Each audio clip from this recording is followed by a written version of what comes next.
Il-Professur Carmen Sammut inħatret chairperson tal-PBS dan kien konfermat mill-Gvern fi stqarrija biex bekk Sammut ħadet post Tonio Portuguese.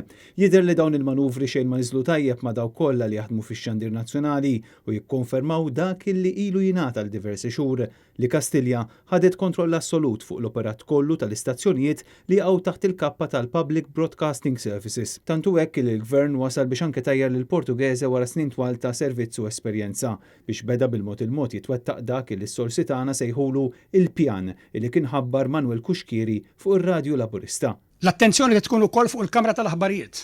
Qed inkun ċar, l-attenzjoni li tkun ukoll fuq il-Kamra tal-Aħbarijiet. Pjan li kien diġà beda jalludi għalih Robert Abela f'Jannar waqt il-kampanja għal-leadership. Imma nistax ninjora realtà li qed jitkellmu n-nies dwarha, realtà li rajta jien u realtà li naħseb ilna nitfawwa taħt it-tapit. X'in id-domanda li xtaqtni nistaqsik u ma staqsejtekx? Jekk se nagħmel riforma fil-PBS. Risposta kienet tkun iva.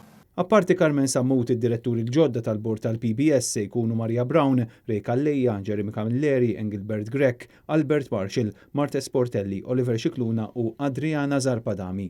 Intant fi stqarrija il-kelliema tal-Partit Nazzjonalista tal-Midja Therese Komodini Kakija qalet li din kienet opportunità mitlufa. Insistiet li dawn il-manuvri konfermaw li l-PBS mhux se jkun indipendenti u imparzjali.